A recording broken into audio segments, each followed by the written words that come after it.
कह सकती है ना कि इस केस से जुड़े हुए जितने एक्यूज्ड हैं या जिनके जिनके ऊपर शक हो रहा है, हम सबको अरेस्ट कर रहे हैं और तब हम सब कोरोबरेट करके आपके पास सारे फैक्ट्स रखेंगे।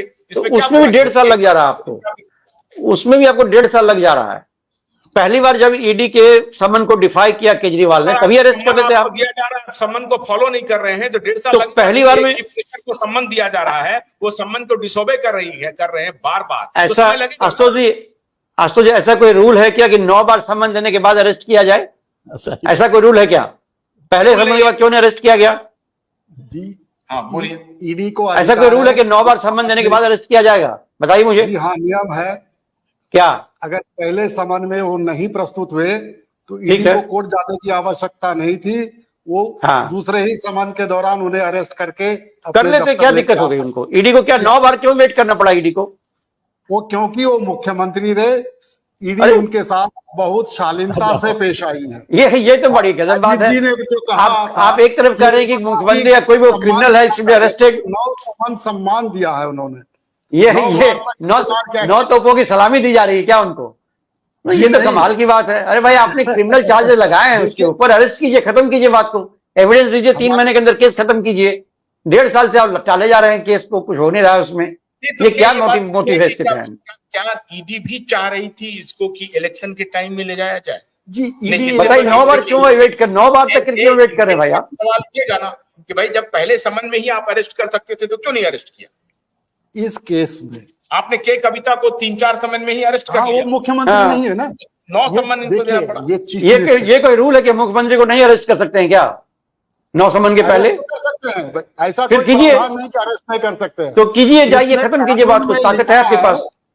कानून में लिखा है एनी पर्सन, फिर खत्म हो गई बात। एनी पर्सन, ये कौन सी बात है? ये नहीं लिखा है कि chief minister can not be arrested. तो इनको पहले में कर लेते मैं बात कह रहा हूं, पहले समन के बाद अगर ये प्रस्तुत नहीं हुए, जैसा प्रस्तुत नहीं हुए, ईडी के पास अधिकार था अपना समय बर्बाद ना करे, उनको तुरंत उनके घर पहुंचे, अरेस्ट करके अपने दफ्तर लेके आए और जो प्रक्रिया अभी फॉलो कर रही है वही प्रोसेस ऑफ लॉ था पहले भी। तो इसे डिले तो केजरीवाल नहीं करवाया जो कि 8 समन तक पहुंच गए।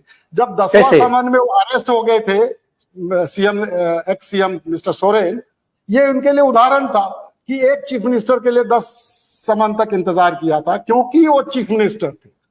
चीफ मिनिस्टर का अरेस्ट करना गवर्नेंस और कॉन्स्टिट्यूशनल मशीनरी का ब्रेकडाउन होने का संकेत होता है।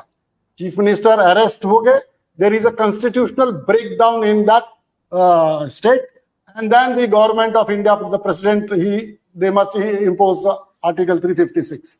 इसमें कोई शक नहीं, क्योंकि गवर्नेंस प्रोविजन है सर, ये कहां पे प्रोविजन? किसी केस में 356 लागू हो सकता है?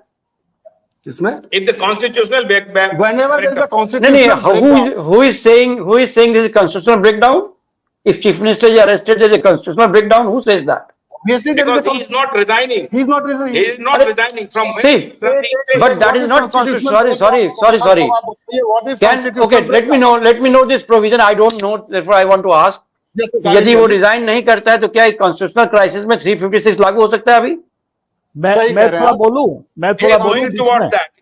कॉन्स्टिट्यूशनल ब्रेकडाउन क्या है आशुतोष? मैं थोड़ा इंटरव्यू करूं, पटक देना वो कॉन्स्टिट्यूशनल ब्रेकडाउन नहीं है भाई साहब। इतना मालूम है कॉन्स्टिट्यूशनल ब्रेकडाउन क्या है, लेकिन ये कॉन्स्टिट्यूशनल ब्रेकडाउन में ये प्रोविजन कहीं नहीं आता है कि चीफ मिनिस्टर अरेस्ट हो गया है तो कॉन्स्टिट्यूशनल ब्रेकडाउन हो गया। आप सिर्फ इतना कह सकते हैं प्रावधान आते हैं कॉन्स्टिट्यूशनल ब्रेकडाउन में, व्हेन द गवर्नमेंट और state machinery can not be run as per the laid down procedures of law, it is termed as constitutional breakdown. Can I reply? Please Ajit ji please. Cabinet की meeting नहीं हो रही है, you are not able नहीं नहीं हो रही। अभी कैसे आपने डिसाइड कर लिया है? अभी तो कैसे आपने डिसाइड कर लिया भाई साहब? हो रहे हैं अभी how have you decided that? जनता के काम रुके हुए तो there is a constitutional breakdown. Therefore the lieutenant governor should recommend Ajit ji imposition of article 356, जो मुझे लग रहा है यही होगा। Colonel Vijay ji, let me read out to you the Delhi Prison Act 2000. Listen carefully. The Delhi Prison Act 2000 points out the administration can declare any building or place on the premises as jail, and if that happens, the chief minister can run the government from there. समझे? In fact, what the ED should have done, if the ED had any, आप जो कह रहे हैं कि बड़ा इज्जत कर रहे हैं मुख्यमंत्री को, they could have done a house arrest. They could have surrounded the house, the premises of the chief minister of Delhi from all sides. आपने कहानी पूरी पढ़ी, ईडी और दिल्ली पुलिस सीक्रेटली बात किया, पीछे से एग्जिट है कि नहीं, आगे से एंट्री है कि नहीं। अरे साहब, आपके पास पूरा पुलिस है जो सेंट्रल गवर्नमेंट के अंदर है, आप ईडी हैं, आप पूरे घर को घेर लीजिए, आप ईडी ऑफिशियल्स को केजरीवाल जी के घर पे रखिए, वो अपना सरकार भी चलाएंगे। वो तो कोई भाग नहीं रहे थे, वो दिल्ली छोड़ के तो बाहर नहीं निकले हैं। आप but they are not bound to act as per your advice, Najib ji. No. If you are, see, Ashutosh ji, if you are respecting him as a chief minister, see, बात क्या है आशुतोष जी कि सोरेन जो है उनको कानून का ठीक से पता नहीं होगा, हो सकता है केजरीवाल जी को कानून बहुत पता है, और ये इतना आसानी से इसको आप कॉन्स्टिट्यूशनल क्राइसिस नहीं डिक्लेयर कर सकते हैं। इस बात को केजरीवाल अच्छे से जानते हैं। अजीत जी ने सही कहा, चाहते तो उसको जेल घोषित कर सकते हैं वहां पर रह के, लेकिन सरकार चलाने देने का जिम्मेवारी ये केंद्र सरकार का नहीं है। आप ये देखिए, मैं ये भी आप आरोप लगा सकते हैं लेफ्टिनेंट गवर्नर का है, लेफ्टिनेंट गवर्नर लेफ्टिनेंट गवर्नर का, मैंने इनसे बात कहा है, लेफ्टिनेंट गवर्नर के पास ही ये पावर है और किसी के पास नहीं, ईडी के पास पावर नहीं है, ये समझना होगा। और लेफ्टिनेंट गवर्नर को करना चाहिए ना, इलेक्शन आपने अनाउंस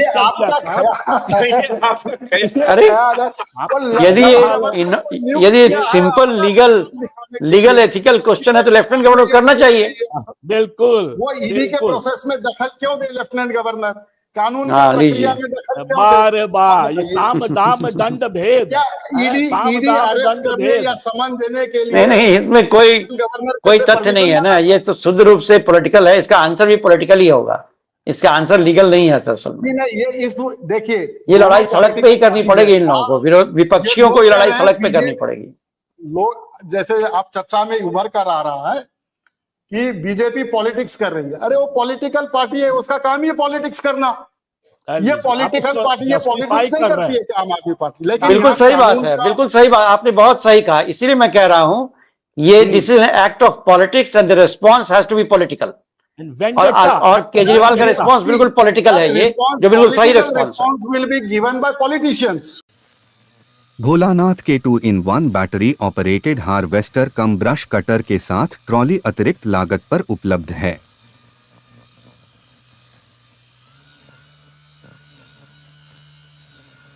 अधिक जानकारी के लिए कृपया दिए गए नंबर पर कॉल करें।